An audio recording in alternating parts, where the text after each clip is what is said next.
high noon, and breastfeeding sucks. What? The blasphemy, stop it. I know. But there's just a few things I want to get off my chest. Yeah, I totally did that one. But seriously, if you have been watching, you might be wondering, where has your breastfeeding update gone? What happened? And some of you have asked, and I've said, I'm just not ready to talk about it yet, and now I'm ready. So, here goes. This is not, by any means, any way to cover every single solution or problem. So, in the hospital, she latches right on. We did skin to skin, and we had a really good go. I was ecstatic because my other babies never did that. So we're already off to like a great start. Everything's good to go. I did not know about day 3. Where is day 3? Like, I never heard of this. Like, they eat the whole day. And by day, I mean like 24 hours or more straight. The nurses came in and told me, oh my gosh, we've never seen a baby like this before. We've never seen a baby this fussy. What? Thank you? Like, thank you.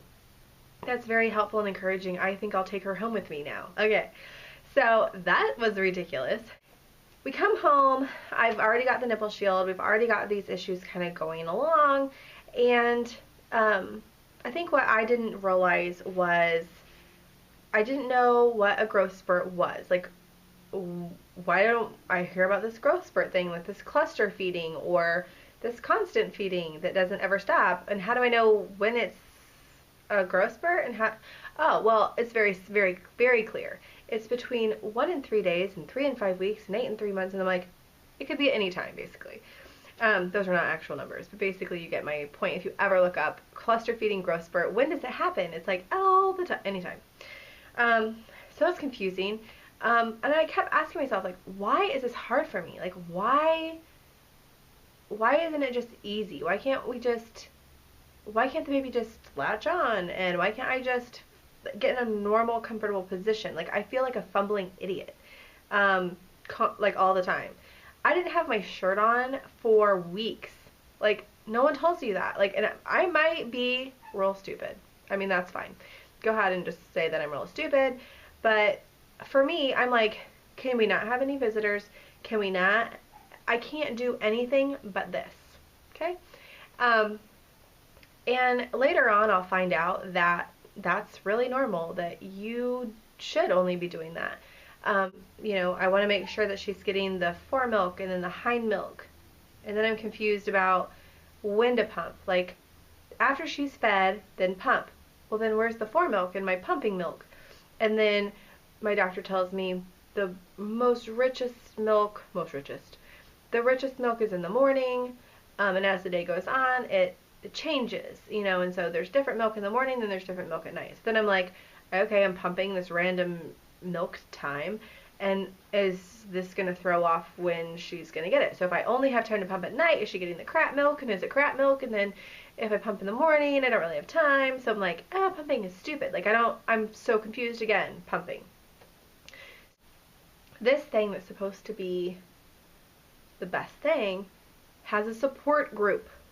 Like, giveaway, why didn't I see that before? It's like, oh my gosh, this has a support group. Obviously, this is not an easy thing, right? Like, what is easy that has a support group? Right? Light is shown to me and I'm like, support group. Like, obviously, I'm not alone. I should go to a support group. I'll do that as soon as I get time. I'm going to pick up some literature. Okay. So I bring home the literature and I'm like, this is from my hospital. Okay, so this is the literature that I went to seek literature that would help me. And what I ended up finding were things like this. This is Breastfeeding 101. And it lists, thankfully, 101 reasons why breastfeeding is best. And it is supported by the Canadian Pediatric Society and the American Academy of Pediatrics. Now, I am not saying that some of this information is not true. I think that it is. What I am saying is that if this is the kind of condescending literature that you want to support people with who have problems breastfeeding, then I think we're going in the wrong direction. And as women, I think that it's dividing. I think that it's divisive. I think that it puts these people on this side. I can breastfeed and it's great and it's easy and all you gotta do is really, really try. And then you got these people over here who are like, You know what? I love my baby. I would do anything for my baby. It didn't work for me, but I'm still a good mom. Okay, so here's some examples that I found hilarious and rude. Breastfeeding is associated with a higher IQ. Your baby might be stupid. Breastfed babies have great skin. Obviously, you haven't seen my child. Breastfed babies are less likely to become obese later in life. Why am I fat, Mom? Breastfeeding means less equipment to maintain and store. Okay. Okay, I'll give you that one. Dang cabinet space. Why did I ever give up breastfeeding for my cabinet space? That was so stupid. Breastfed babies have better motor development. Your baby can't roll over. It's your fault. Spit up breast milk is easier to clean up than formula. It's called shout. I got it. It's fine. Baby suckling helps shrink mother's uterus after childbirth. You're fat. Breastfeeding dramatically lowers the baby's risk of developing asthma. If your baby does have asthma and you didn't breastfeed, it might be your fault. Breastfeeding moms spend less money on menstrual supplies. Oh darn. Breastfed babies smell fantastic.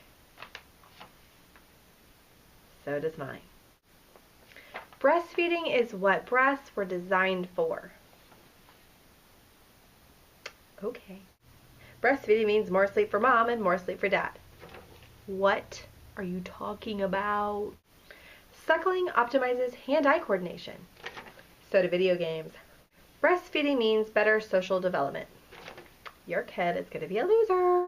Breastfeeding really does come in a nicer package than formula does. Need we say more? Okay, so you know that I am doing all this in jest and saying those things. They're really serious. And really, when I was going through the breastfeeding and feeling the guilt and the frustration and the confusion about why this wasn't easier for us and what we should do about it, things like this really just made me angry. And I felt more and more isolated. Like you're going to be really hurting your child if you don't do this and if you don't try hard enough. And I think that that's where my main frustration comes in. And I'm not saying don't breastfeed your baby. I think you definitely should breastfeed your baby and definitely try your hardest.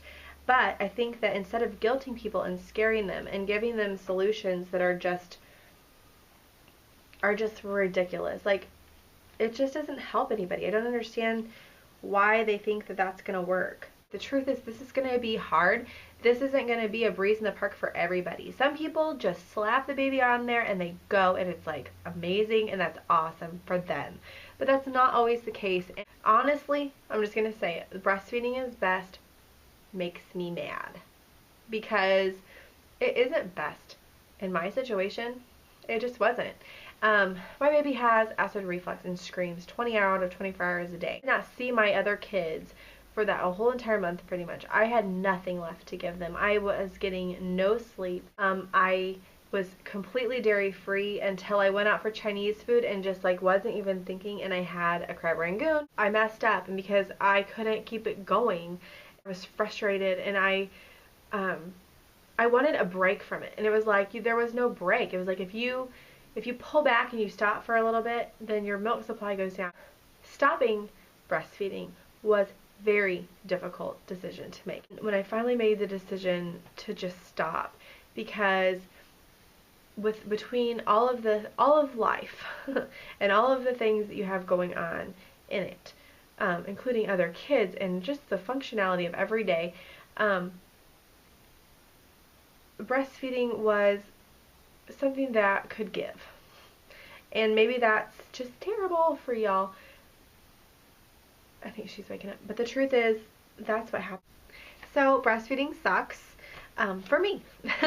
I hope that you can understand that on our channel we try to find the funny and even the things that are really hard and really difficult to talk about. And that's what I'm trying to do, is just say, if we don't laugh about some of this stuff, we're going to cry. And this wasn't an easy decision for me to make. And this wasn't an easy thing for me to let go of. But in our situation, and with her allergies and her acid reflux and just her not eating or sleeping, we really had to make some tough choices, and this is what we decided to do. And I don't regret it. I'm sad that it didn't work the way that I envisioned. But what has? You know, what in life do you just get like what you think you're gonna get? It's never like that, and um, you can't live like that. You gotta live like in reality. And reality is things are gonna be hard, and try to laugh about it and try to figure it out, and try to be there for somebody even if they don't think the same way that you do. So anyways, I hope you guys have a really good night, and still talk to me in the morning. Bye.